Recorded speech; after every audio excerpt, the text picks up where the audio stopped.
삶 속에서 만나는 불교 이야기. 삶은 기쁨과 함께 괴로움도 품고 있습니다. 사랑하는 이를 그리워하는 마음, 늙어가는 몸을 바라보는 눈길, 말로는 다 풀 수 없는 관계의 매듭, 그리고 언젠가는 다가올 마지막 순간까지. 불교의 가르침은 이 모든 자리에서 조용히 빛이 되어 주었습니다. 오늘 우리는 작은 이야기들을 따라갑니다. 부처님이 양모를 그리워한 따뜻한 정, 죽음을 앞두고도 웃음을 잃지 않았던 순간, 가난 속에서도 나눈 작은 보시의 힘, 화를 다스리고 용서를 배우는 지혜, 늙음을 수행으로 받아들인 비구니들의 노래, 그리고 그 모든 이야기의 끝에서 우리는 깨닫습니다. 불교는 특별한 순간에만 있는 것이 아니라 매일의 삶을 비추는 등불이라는 것을. 부처님도 부모를 그리워하셨다. 부처님과 양모 마하파자파티의 이야기. 석가모니 부처님은 인류의 스승이자 깨달은 존재로 알려져 있습니다. 그러나 그 역시 한 인간으로서 가족과 인연 속에서 살아갔습니다. 특히 부처님의 삶에서 빼놓을 수 없는 인물이 있습니다. 그분은 바로 양모 마하파자파티 고타미입니다. 부처님, 즉 시다르타 태자는 태어나자마자 생모 마야 부인을 잃었습니다. 마야 부인은 시다르타를 낳은 지 일주일 만에 세상을 떠났습니다. 그 이후 어린 태자를 품에 안고 길러낸 사람이 바로 마하파자파티였습니다. 마하파자파티는 마야 부인의 동생이었고 곧 양어머니가 되었습니다. 그녀는 궁중의 귀부인이었지만 어린 조카이자 양자의 양육을 자신의 삶으로 삼았습니다. 시다르타는 그녀의 품에서 자라며 어머니의 따뜻한 보살핌을 느끼며 성장했습니다. 그러나 젊은 시다르타는 세상의 근본 문제에 깊이 괴로워했습니다. 늙음, 병, 죽음을 목격하고 인간 존재가 겪는 고통에 대해 해답을 찾고자 했습니다. 그리고 마침내 그는 가족과 궁궐을 떠나 출가했습니다. 마하파자파티는 아들을 떠나보내야 했습니다. 그녀는 그 선택을 막지 않았습니다. 세상의 고통을 해결하겠다는 그의 뜻을 이해하고 조용히 눈물 속에서 그를 보냈습니다. 어머니로서의 애틋함은 남았지만 부처님의 길을 존중한 것입니다. 부처님이 보리수 아래에서 깨달음을 얻고 세상의 법을 펴기 시작했을 때 마하파자파티는 누구보다 기뻐했습니다. 그러나 동시에 그리움도 커졌습니다. 출가한 아들이 이제 위대한 스승이 되었지만 그녀의 눈에는 여전히 어린 시절 자신이 돌보던 아들이었습니다. 전해지는 이야기 속에서 부처님은 어머니를 다시 만났을 때 이렇게 말했다고 합니다. 어머니, 저는 이제 세상의 어머니가 되려 합니다. 그러나 그 시작은 어머니의 자비에서 비롯된 것입니다. 마하파자파티는 나이가 들어서도 신앙심을 굳게 지켰습니다. 그녀는 직접 출가하여 수행자가 되기를 원했습니다. 그러나 당시 불교 교단은 남성 중심이었고 여인의 출가를 허락하지 않았습니다. 마하파자파티는 단념하지 않았습니다. 머리를 깎고 황색 옷을 입고 먼 길을 걸어 부처님이 계신 곳까지 찾아갔습니다. 그녀는 발에 상처가 나고 얼굴이 수척해졌지만 물러서지 않았습니다. 마침내 부처님은 제자들의 간청과 그녀의 굳은 뜻을 보고 여성 출가를 허락했습니다. 이것이 바로 세계 최초의 비구니 교단의 시작이었습니다. 마하파자파티가 출가한 뒤에도 그녀와 부처님 사이에는 깊은 정이 남아 있었습니다. 부처님은 한 번은 제자들 앞에서 이렇게 말씀하셨습니다. 나는 어머니에게 갚아야 할 은혜가 크다. 마하파자파티가 아니었다면 나는 이 세상에 머무를 수 없었을 것이다. 부처님이 부모와의 인연을 소홀히 여기지 않았음을 보여주는 장면입니다. 그분은 깨달은 스승이었지만 동시에 그리움과 은혜를 기억하는 아들이기도 했습니다. 우리는 흔히 부처님을 초월적 존재로만 떠올립니다. 그러나 부처님의 삶 속에는 가족에 대한 그리움, 은혜에 대한 감사, 이별의 아픔이 있었습니다. 마하파자파티의 품에서 자라며 느꼈던 따뜻함은 훗날 부처님이 자비와 연민의 가르침을 펼치는데 큰 바탕이 되었을 것입니다.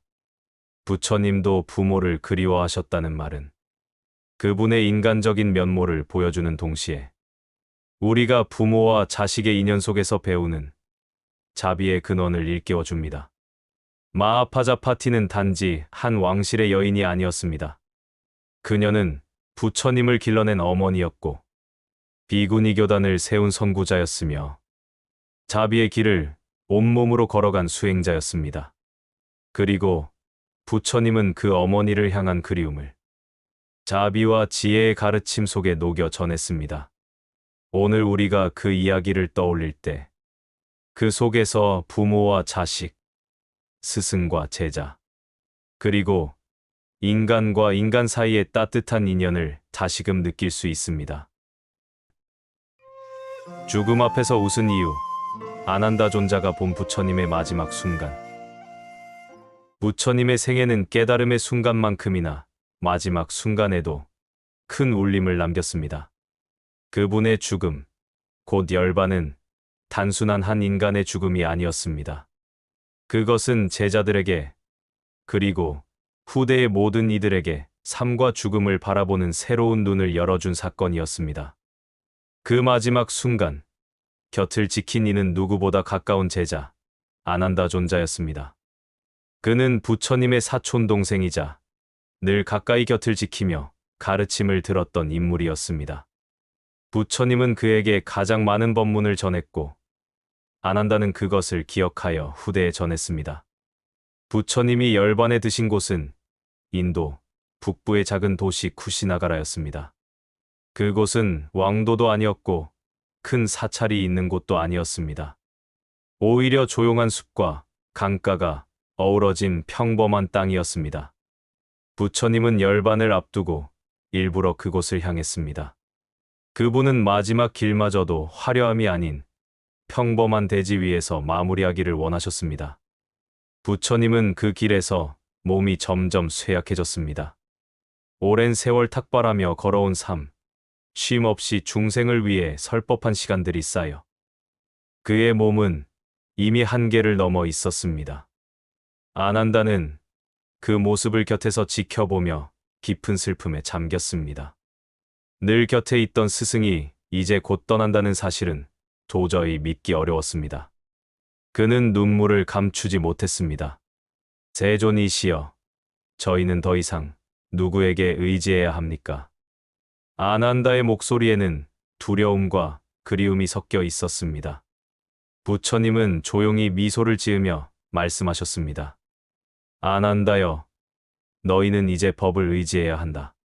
나를 의지하지 말고 법을 등불로 삼아 살아가라. 그 말씀은 단순한 위로가 아니었습니다. 부처님은 자신이 떠난 뒤에도 제자들이 흔들리지 않도록 진리는 스승보다도 더 오래 남는다는 진리를 일깨워 주신 것이었습니다. 열반을 앞둔 그날, 부처님은 사라수 숲의 자리를 잡았습니다. 사라수 나무는 하얀 꽃을 피우고 있었고 그 꽃잎은 바람에 흩날리며 부처님의 몸 위에 떨어졌습니다. 마치 대지가 스스로 부처님의 마지막을 장식해주는 듯했습니다. 아난다와 다른 제자들이 곁을 둘러앉았을 때 부처님은 잠시 눈을 감았다가 천천히 뜨며 미소를 지었습니다. 그 미소는 죽음을 향한 두려움이 아니라 삶을 마무리하는 평화의 표정이었습니다. 제자들은 놀랐습니다. 어찌하여 스승께서는 이 순간에도 웃으십니까? 부처님은 담담히 말씀하셨습니다. 태어난 것은 언젠가 반드시 사라진다. 이것이 법의 길이다. 나는 그 길을 다 걸었을 뿐이다. 아난다는 그제야 스승의 뜻을 조금은 이해할 수 있었습니다. 죽음은 끝이 아니라 법을 드러내는 순간이었습니다. 삶의 무상함을 몸소 보여주며 제자들에게 두려움 대신 지혜를 전하고 계셨던 것입니다. 안 한다는 눈물을 닦으며 마음속으로 다짐했습니다. 스승의 미소를 잊지 않겠습니다. 그 미소 속에 담긴 평화를 제 삶 속에서도 이어가겠습니다. 부처님의 마지막 말씀은 단순했습니다. 모든 것은 무상하다. 게으르지 말고 정진하라. 이 한마디는 긴 생애의 가르침을 함축하는 요약이었습니다. 세상은 변하고 몸은 늙고 관계는 흩어지지만 그 속에서 깨어있는 삶을 살아야 한다는 메시지였습니다. 그 가르침은 제자들에게만이 아니라 오늘을 사는 우리에게도 여전히 울림을 줍니다. 죽음 앞에서 웃은 이유는 단순히 부처님의 용기 때문이 아니었습니다. 그것은 평생 무상과 자비를 몸소 실천해온 삶의 결실이었습니다. 죽음을 두려워하지 않고 오히려 미소로 맞이할 수 있다는 것. 그것은 삶을 어떻게 살아왔는지를 보여주는 최후의 증언이었습니다. 안 한다는 그 마지막 순간을 평생 가슴에 새겼습니다. 그리고 후대에 전했습니다. 오늘 우리가 그 이야기를 다시 듣는 이유는 부처님의 미소 속에서 삶과 죽음을 관통하는 평화를 보기 위함일 것입니다. 작은 보시가 큰 복이 된다. 가난한 이의 공양 이야기. 불교의 가르침 속에서 가장 자주 등장하는 주제 가운데 하나는 보시입니다. 보시는 주는 것, 곧 나눔을 의미합니다. 그러나 불교에서 말하는 보시는 단순히 재물을 주는 행위가 아닙니다. 그 안에는 마음의 상태와 의도가 무엇보다 중요하게 담겨 있습니다. 불교 경전에는 가난한 이의 작은 공양이 위대한 복을 낳았다는 이야기가 여러 차례 기록되어 있습니다. 그것은 양보다도 겉모습보다도 진심 어린 마음이 가장 소중하다는 것을 보여줍니다. 어느 날 부처님과 제자들이 한 마을에 들어왔습니다. 많은 신자들이 음식을 준비하며 스님들을 맞이했습니다. 그 가운데 한 여인이 있었습니다. 그녀는 남편을 잃고 홀로 아이들을 키우며 하루 벌어 하루를 살아가는 가난한 여인이었습니다. 집에 쌀 한 줌, 기름 한 방울 남아 있지 않았습니다.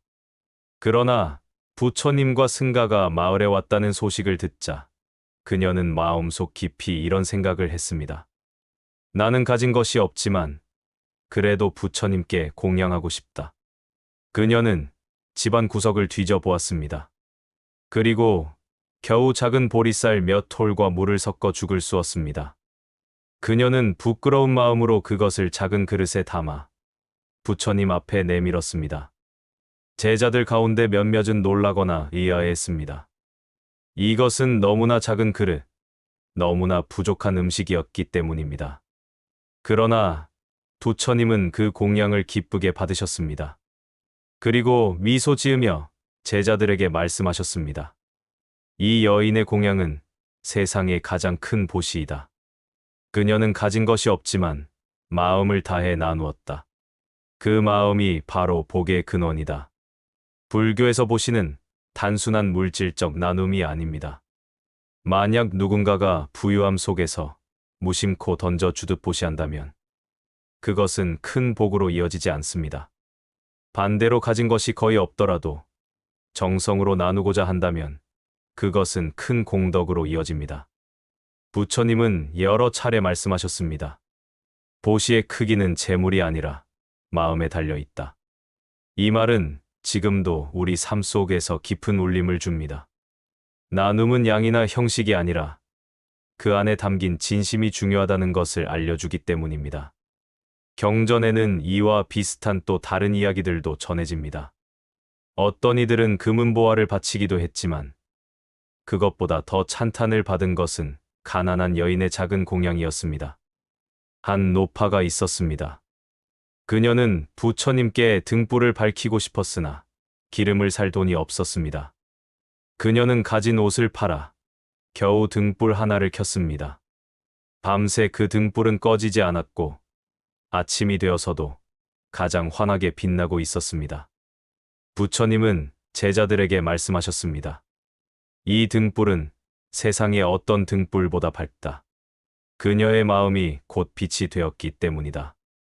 이처럼 작은 나눔이 큰 공덕으로 이어지는 것은 그 마음이 순수하기 때문입니다. 보시는 남에게 보여주기 위한 것이 아니라 자기 마음을 깨끗하게 하는 수행의 한 길이었습니다. 오늘날 우리는 흔히 무엇을 얼마나 줄 수 있는가에 집중합니다. 그러나 불교의 보시 가르침은 다른 질문을 던집니다. 나는 얼마나 진심으로 줄 수 있는가? 때로는 돈보다도 따뜻한 말 한마디가 더 큰 보시가 될 수 있습니다. 때로는 시간과 마음을 내어주는 것이 재물보다 더 깊은 나눔이 될 수 있습니다. 불교에서 보시는 주는 사람만이 아니라 받는 사람 또한 자유롭게 만드는 길입니다. 작은 보시가 큰 복이 된다는 말은 단순한 도덕적 교훈이 아닙니다. 그것은 삶의 진실을 드러냅니다. 우리가 가진 것을 나누는 순간 그것은 작을지라도 큰 울림을 만듭니다. 보시의 진짜 가치는 얼마나 많이 주었는가가 아니라 얼마나 깊은 마음으로 주었는가에 달려 있습니다. 부처님이 가난한 여인의 작은 그릇을 가장 위대한 공양으로 칭찬한 까닭은 바로 그 속에 담긴 순수한 자비와 진심 때문이었습니다. 오늘 우리도 기억할 수 있습니다. 작은 미소, 작은 친절, 작은 나눔 하나가 세상을 바꿀 수 있다는 것을. 화를 다스리는 법, 법구경 속 분노를 다스리는 가르침. 분노는 인간 누구에게나 있는 감정입니다. 때로는 정의감을 불러일으키기도 하지만 대부분은 스스로와 타인을 해치는 불씨가 됩니다. 불교 경전인 법구경에는 이 분노를 다스리는 지혜가 여러 차례 등장합니다. 부처님은 분노를 불꽃과 같다고 하셨습니다. 한순간에 모든 것을 태워버리고 자신조차 삼켜버리기 때문입니다. 법구경은 이렇게 말합니다. 분노를 버리지 못하는 이는 마치 뜨거운 숯불을 움켜쥔 것과 같다. 먼저 상처 입는 것은 자기 자신이다. 이 구절은 분노가 타인을 향해 던진 불길 같아 보여도 사실은 먼저 나 자신을 해친다는 의미를 전합니다. 화를 내는 순간 마음은 산란해지고 이성은 흐려집니다. 그 결과 결국 가장 큰 상처를 입는 것은 화를 낸 자신입니다. 분노를 다스리는 첫 번째 방법은 멈추는 것입니다. 법구경은 분노가 일어날 때 침묵으로 그것을 이겨내라라고 가르칩니다.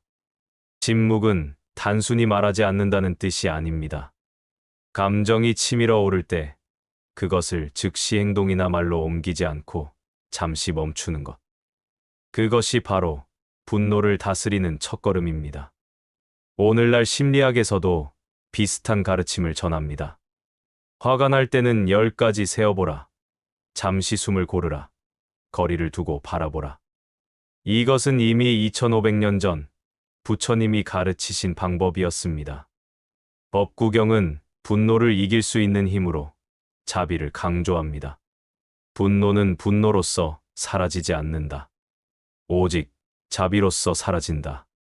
이 구절은 불교의 핵심 사상을 잘 보여줍니다.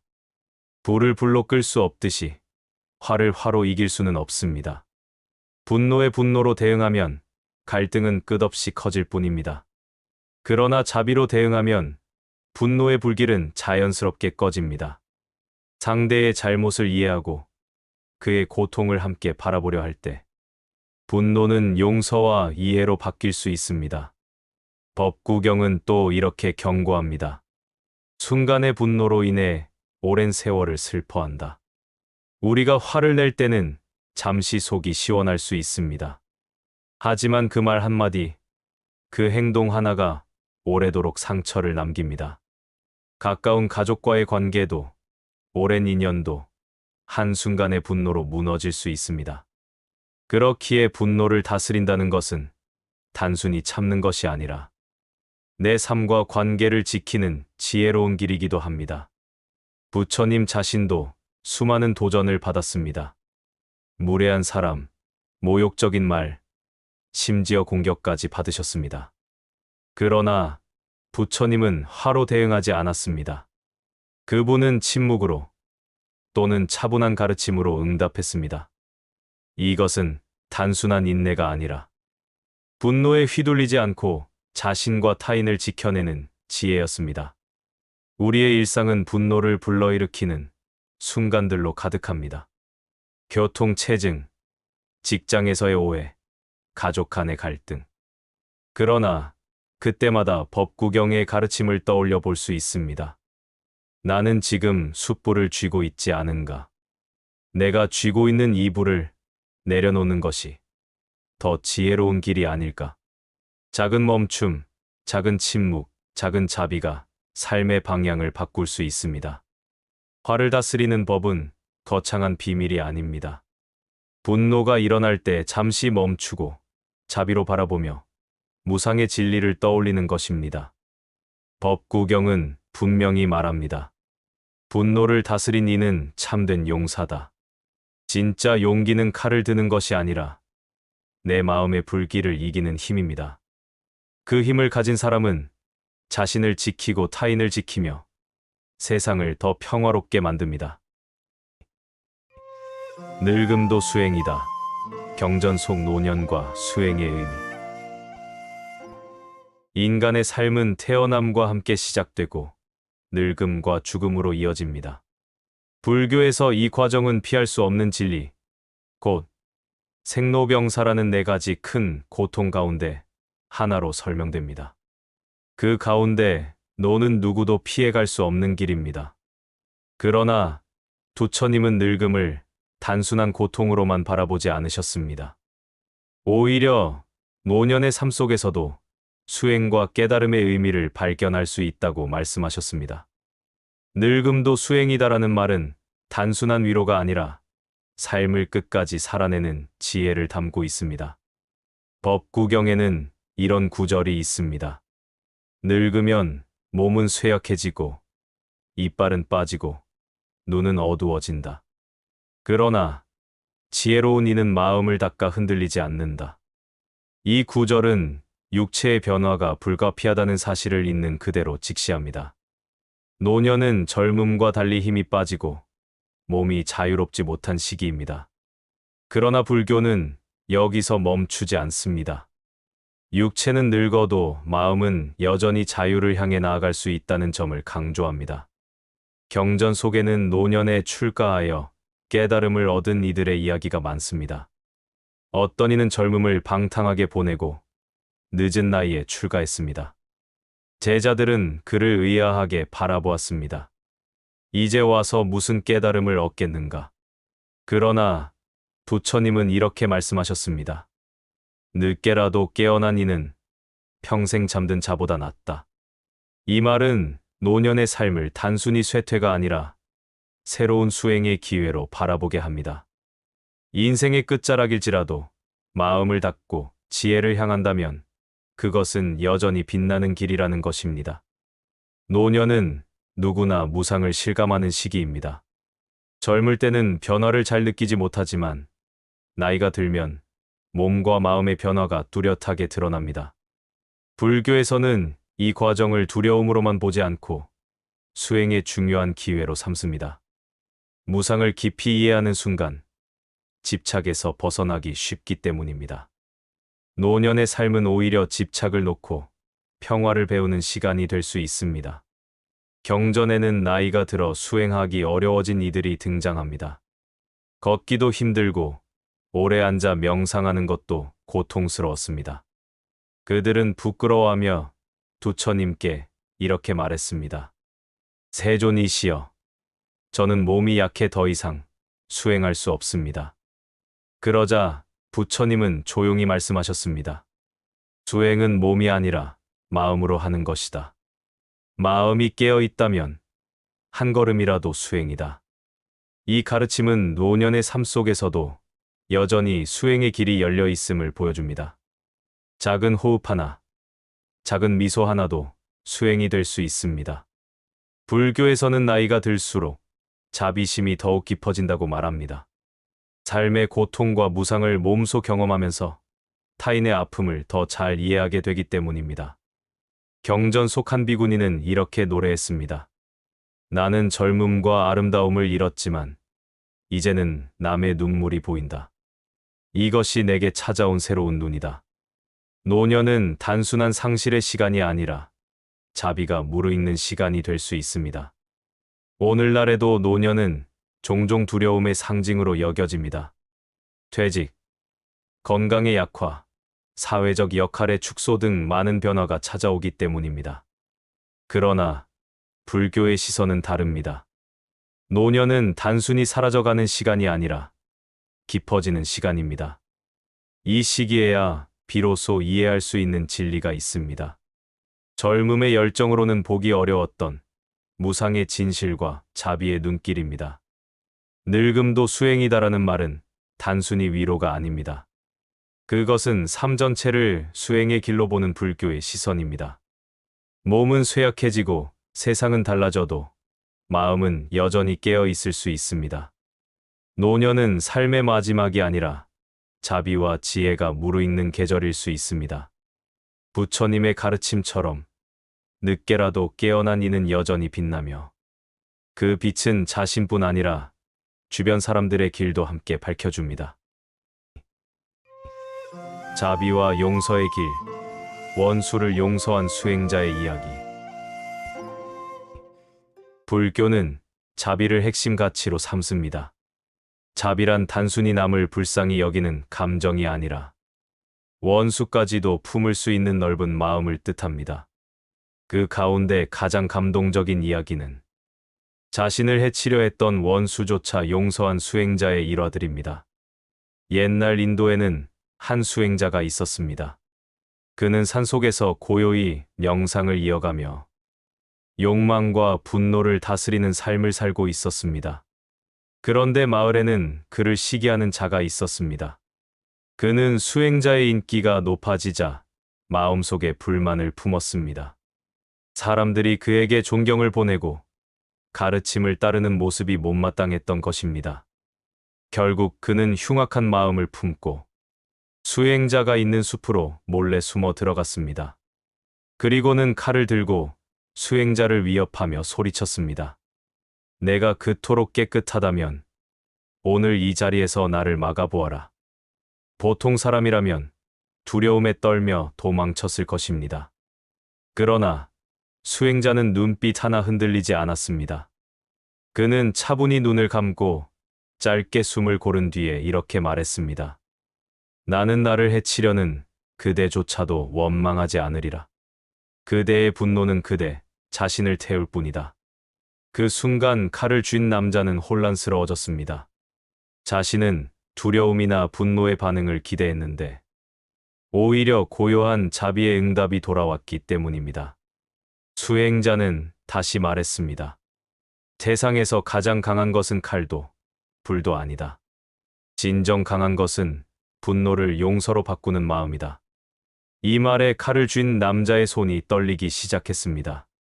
그는 잠시 후 땅에 무릎을 꿇으며 울음을 터뜨렸습니다.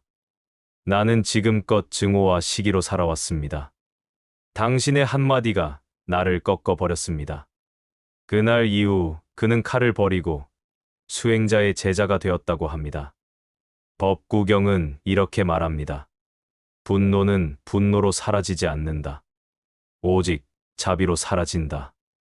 이 가르침은 단순한 이상이 아닙니다. 실제 수행자들의 삶에서 자비가 어떻게 원한을 녹이고 증오를 전환시켰는지 보여주는 구체적인 사례입니다. 용서는 결코 쉽지 않습니다. 우리를 해친 사람을 용서한다는 것은 상처를 끌어안은 채 다시 내려놓는 고통스러운 과정입니다. 그러나 불교는 이렇게 말합니다. 용서하지 않는 한 원수는 내 마음 안에 살아있다. 미움과 원망을 품는 순간 우리는 상대보다 먼저 불행해집니다. 용서는 타인을 위한 것이 아니라 결국 나 자신을 자유롭게 하기 위한 길입니다. 우리의 일상에서도 이런 순간들이 있습니다. 작은 오해로 쌓인 앙금, 오래된 갈등, 풀리지 않는 원망. 그것들은 마음의 짐이 되어 우리를 무겁게 만듭니다. 이때 불교의 자비 가르침은 이렇게 묻습니다. 그 미움을 꼭 쥐고 있어야 하는가? 내가 놓아버리면 나 자신이 먼저 자유로워지는 것 아닌가. 자비와 용서의 길은 단순히 성인들의 고결한 이야기가 아닙니다. 그것은 오늘 우리의 마음에서 시작할 수 있는 작은 실천입니다. 원수를 용서한 수행자의 이야기는 말합니다. 분노를 이기는 길은 힘이 아니라 자비이며, 용서할 때 우리는 타인뿐 아니라 자신도 구제하게 된다는 사실을. 오늘 우리가 작은 원망 하나를 내려놓을 수 있다면 그 순간 우리는 이미 자비의 길 위에 서 있는 것입니다. 돈으로 살 수 없는 행복. 부처님이 전한 진짜 부자의 조건. 우리는 흔히 부자라는 말을 들으면 많은 재산을 떠올립니다. 집이 크고 땅이 넓고 금과 은이 가득한 사람. 그러나 부처님이 말씀하신 진짜 부자는 전혀 다른 기준을 가지고 있었습니다. 그 기준은 돈으로는 살 수 없는 마음과 삶의 조건이었습니다. 어느 날 한 제자가 부처님께 물었습니다. 세존이시여, 세상 사람들은 재물을 많이 가진 이를 부자라 부릅니다. 그렇다면 부처님께서 보시기에 진짜 부자는 어떤 사람입니까? 부처님은 미소를 지으며 대답하셨습니다. 많이 가진 자가 부자가 아니다. 만족할 줄 아는 자, 그것이 진짜 부자이다.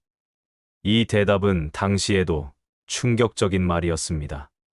당시 인도의 사회는 계급에 따라 부와 권력이 나뉘어 있었고, 사람들은 재물을 쌓는 것을 삶의 가장 큰 목표로 삼았습니다. 그러나 부처님은 전혀 다른 기준을 제시했습니다. 법구경에는 이런 구절이 있습니다. 재물이 많아도 만족을 모르면 가난하다. 재물이 적어도 만족을 알면 부자다. 이 말은 부처님의 대답을 그대로 담고 있습니다. 행복은 재산의 크기에 있지 않고 그것을 받아들이는 마음의 크기에 있다는 가르침입니다. 부처님은 만족을 삶을 비추는 등불과 같다고 하셨습니다. 만족을 아는 사람은 가진 것이 적어도 평화롭게 삽니다. 그러나 만족을 모르는 사람은 끝없이 갈망하며 아무리 많은 것을 가져도 늘 부족하다고 느낍니다. 이것은 오늘날에도 그대로 적용됩니다. 최신 물건을 사고 더 큰 집을 얻고 더 많은 돈을 모아도 그 마음이 늘 조금 더를 외친다면 결코 행복해질 수 없습니다. 반대로 작은 것에도 감사하는 사람은 그 순간 이미 부자입니다. 경전과 주석서에는 부처님이 말씀하신 참된 부자의 조건이 정리되어 있습니다. 그것은 다음과 같은 5가지로 설명됩니다. 믿음은 진리를 믿는 마음입니다. 계율은 삶을 바르게 지키는 실천입니다. 배품은 남과 나누려는 마음입니다. 지혜는 세상의 무상을 깨닫는 눈입니다. 만족은 지금 가진 것으로 족함을 아는 마음입니다. 이 5가지를 가진 사람은 재산이 많지 않아도 진정한 의미에서 가장 부유한 삶을 사는 사람이라고 했습니다. 경전에는 이런 이야기도 전해집니다. 어느 날 가난한 농부가 부처님을 찾아왔습니다. 세존이시여, 저는 가진 것이 없으니 늘 불행합니다. 그때 부처님은 그에게 물으셨습니다. 너는 사람들을 속이지 않는가? 예, 그렇습니다. 너는 남을 해치지 않는가? 예, 그렇습니다. 너는 늘 가족을 사랑하고 나누려 애쓰는가? 예, 그렇습니다. 부처님은 미소 지으며 말씀하셨습니다. 그렇다면 너는 이미 큰 부자이다. 너의 마음속 보물은 누구도 빼앗을 수 없다. 세상은 빠르게 변합니다. 재산은 모았다가도 잃을 수 있고 권력은 높아졌다가도 무너질 수 있습니다. 그러나 만족과 지혜, 자비와 나눔은 빼앗기지 않는 자산입니다. 부처님이 말씀하신 진짜 부자는 바로 이 자산을 가진 사람입니다. 돈으로 살 수 없는 행복은 단순한 교훈이 아닙니다. 삶의 기준을 바꿔놓는 지혜입니다. 오늘 우리는 부처님의 말씀을 떠올릴 수 있습니다. 만족할 줄 아는 자가 가장 큰 부자다. 집의 크기가 아니라, 은행 통장의 숫자가 아니라, 지금 내가 가진 마음의 평화와 감사가 곧 진짜 부자의 조건입니다. 마지막 한마디의 힘, 임종을 앞둔 수행자의 고백. 죽음은 누구도 피할 수 없는 길입니다. 불교에서 죽음은 단순한 끝이 아니라 다음으로 이어지는 과정, 곧 윤회의 한 고리로 설명됩니다. 그렇기에 임종의 순간은 매우 중요했습니다. 마지막 순간에 어떤 마음을 품느냐, 어떤 말을 남기느냐가 그 사람의 삶 전체를 비추는 거울이 되었기 때문입니다. 경전 속에는 임종을 앞둔 수행자들이 남긴 고백과 한마디가 자주 기록되어 있습니다. 그것은 긴 설법보다도 화려한 신통보다도 더 깊은 울림을 주는 말이었습니다. 어느 날 한 비구가 오랜 병으로 쓰러졌습니다. 그는 젊은 시절부터 수행에 전념했지만 병의 고통은 그를 괴롭혔습니다. 제자들은 그의 곁에 모여 있었습니다. 그들은 스승의 마지막 말이 무엇일지 궁금해하며 침묵 속에서 기다렸습니다. 그 비구는 힘겹게 눈을 뜨고 이렇게 속삭였습니다. 모든 것은 사라진다. 그러나 사라짐 속에서 두려움은 없다. 이 짧은 고백은 제자들의 마음에 깊이 새겨졌습니다. 죽음을 앞둔 스승의 마지막 말은 두려움이 아니라 평화였습니다. 그것은 평생의 수행이 맺은 결실이자 제자들에게 남긴 가장 큰 가르침이었습니다. 부처님께서 열반에 드시던 날, 아난다 존자는 눈물을 감출 수 없었습니다. 그는 스승의 마지막 한마디를 꼭 듣고 싶어 했습니다. 부처님은 고요히 눈을 감았다가 뜨며 말씀하셨습니다. 스스로를 등불 삼아라. 법을 등불 삼아라. 그 한마디는 이후 불교 전체를 이끄는 원칙이 되었습니다. 부처님은 죽음의 순간에도 의존이 아닌 자립, 외부의 기대가 아닌 내면의 지혜를 강조하셨습니다. 짧은 말이었지만 수많은 긴 설법보다 더 깊은 울림을 남겼습니다. 경전에는 이런 구절이 있습니다. 사람은 마지막에 드러난다. 평생 어떤 삶을 살았는지는 마지막 순간의 마음가짐에서 가장 선명하게 드러난다는 뜻입니다. 어떤 수행자는 마지막 순간의 고통을 원망하는 대신 이렇게 말했습니다. 이 아픔은 나를 깨우는 종소리다. 그의 제자들은 울면서도 스승의 미소를 보며 마음이 평화로워졌다고 전합니다. 임종의 순간 남긴 고백은 단순한 말이 아니라 평생 수행의 집약이었습니다. 그 한마디에 그 사람의 철학과 믿음, 삶의 길이 모두 담겼습니다. 부처님은 이렇게 말씀하셨습니다. 마지막 숨을 쉴 때 마음이 흔들리지 않는 자는 이미 자유를 얻은 자이다. 이 말은 죽음의 순간에도 마음의 평화를 지킬 수 있는 이가 진정 수행을 완성한 자임을 뜻합니다. 우리는 평소에는 죽음을 잘 떠올리지 않습니다. 그러나 불교에서는 오히려 죽음을 기억하라고 가르칩니다. 죽음을 의식할 때 지금의 삶이 더 분명해지고 매 순간이 소중해지기 때문입니다. 마지막 한마디는 하루아침에 만들어지지 않습니다. 평생의 말과 생각, 마음의 습관이 쌓여서 마지막 고백이 됩니다. 그래서 불교는 매일의 언어와 매일의 마음이 수행이라고 강조합니다. 마지막 한마디의 힘은 단순한 죽음의 이야기가 아닙니다. 그것은 우리가 어떻게 살아야 할지를 묻는 이야기입니다. 평생의 삶이 모여 마지막 말이 됩니다. 그 말이 두려움과 원망이 아니라 평화와 자비로 가득하다면 그는 이미 진정한 수행자입니다. 부처님과 제자들의 마지막 고백은 오늘 우리에게도 이렇게 말합니다. 죽음을 두려워하지 말라. 마음을 닦은 이는 마지막 순간에도 웃을 수 있다. 몸은 늙어도 마음은 자유롭다. 비구니들의 수행 이야기. 불교 경전에는 수많은 비구니들의 이야기가 기록되어 있습니다. 그 가운데 많은 이들이 젊은 나이에 출가하지 못했습니다. 가정의 책임, 사회의 제약, 여성이라는 이유로 늦은 나이에야 수행의 길을 걸은 이들이 많았습니다. 그러나 늦게 출가했더라도, 육신이 늙었더라도 그들의 마음은 결코 제약받지 않았습니다. 오히려 그 자유로운 마음이 후대에 귀감으로 남았습니다. 경전 테리가타에는 나이가 들어 출가한 여성들의 고백이 생생하게 담겨 있습니다. 어떤 이는 자식을 키우고 남편을 떠나보낸 뒤에야 출가했습니다. 또 어떤 이는 노년에 이르러 세속의 삶을 마무리하며 부처님의 가르침을 따르기로 했습니다. 그들은 젊은 수행자들에 비해 몸은 약했지만 마음의 결기는 누구보다 강했습니다. 내 몸은 늙었으나 내 마음은 아직 구속되지 않았다. 그들의 노래는 이렇게 시작됩니다. 루파난다는 부처님의 친척이자 한때 미모로 이름을 떨쳤던 여성입니다. 그녀는 외모에 집착했지만 부처님 앞에서 한영처럼 변해가는 아름다움의 허상을 보며 크게 깨달음을 얻었습니다. 세월이 흐르고 그녀는 눈빛이 흐려지고 주름이 깊어졌습니다. 그러나 마음은 오히려 더 밝아졌습니다. 그녀는 테리가타에서 이렇게 노래합니다. 나는 늙음을 받아들였다. 그러나 마음은 자유롭다.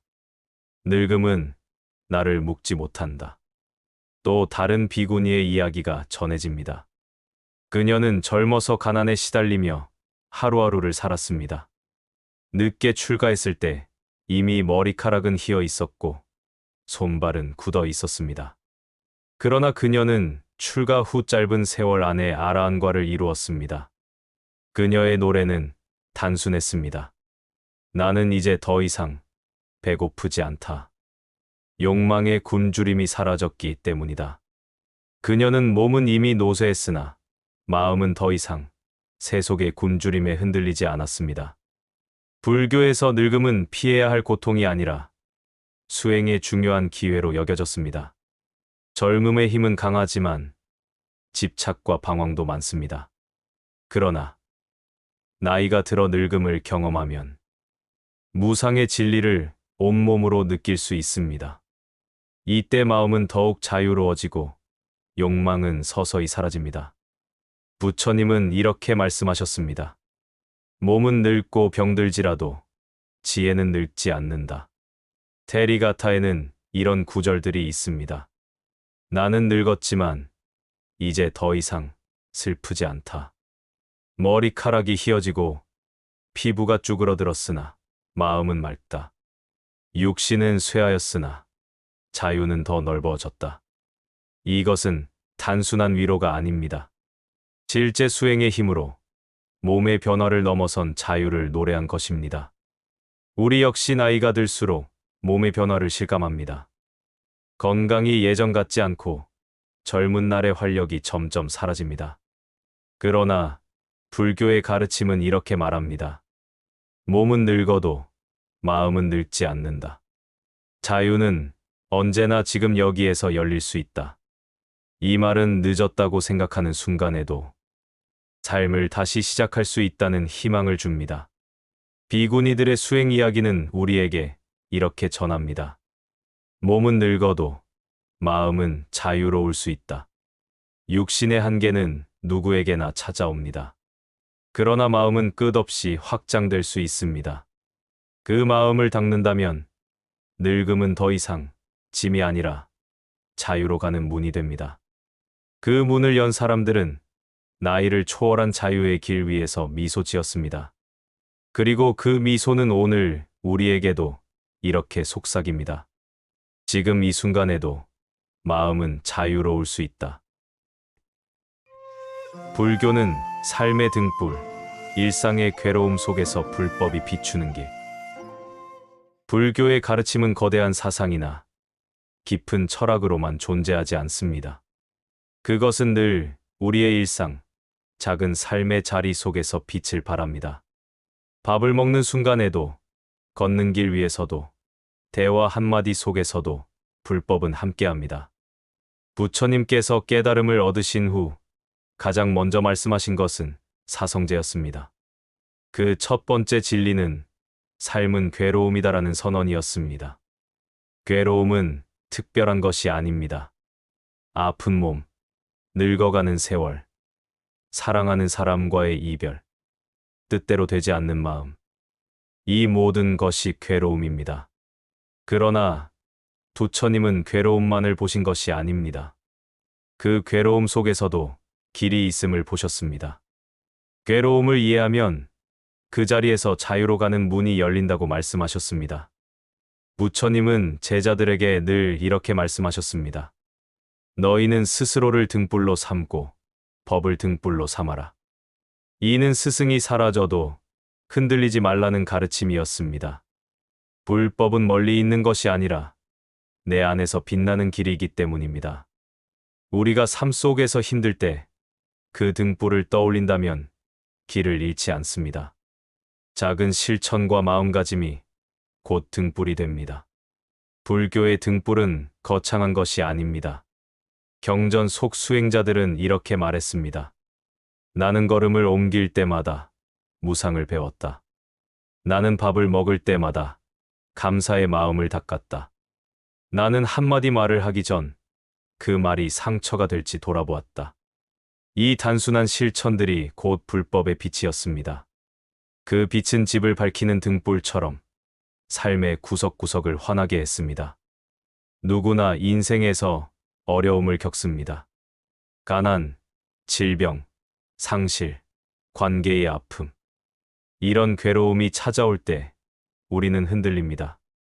그러나 부처님은 괴로움 자체가 문제가 아니라 그 괴로움을 어떻게 대하느냐가 더 중요하다고 말씀하셨습니다. 괴로움을 직시하고 그 원인을 이해하고 집착을 내려놓을 때 그 자리가 바로 해탈의 문이 됩니다. 불교는 사찰이나 수행 공간에만 갇힌 가르침이 아닙니다. 그것은 삶의 모든 순간을 비추는 실천이자 지혜입니다. 자비는 가족과 이웃을 대하는 태도가 되고, 무상은 변화를 받아들이는 용기가 되며, 지혜는 매일의 선택을 이끄는 나침반이 됩니다. 이처럼 불교는 특별한 의식이나 기적보다 하루하루의 삶 속에서 그 빛을 드러냅니다.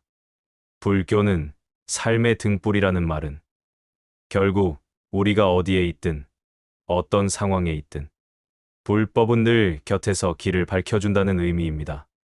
삶의 괴로움은 피할 수 없지만 그 괴로움 속에서도 길을 비추는 빛이 있습니다.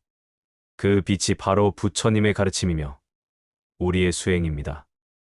오늘 우리가 작은 실천 하나를 다짐하는 순간, 그것은 이미 삶 속에서 켜진 등불입니다.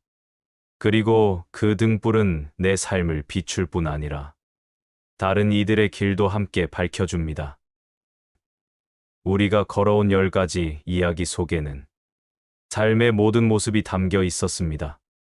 부처님이 부모를 그리워한 따뜻한 마음, 죽음을 웃음으로 맞이한 지혜, 작은 보시가 남긴 큰 울림, 분노를 다스리고 용서를 배우는 법, 그리고 늙음을 수행으로 받아들인 평화까지.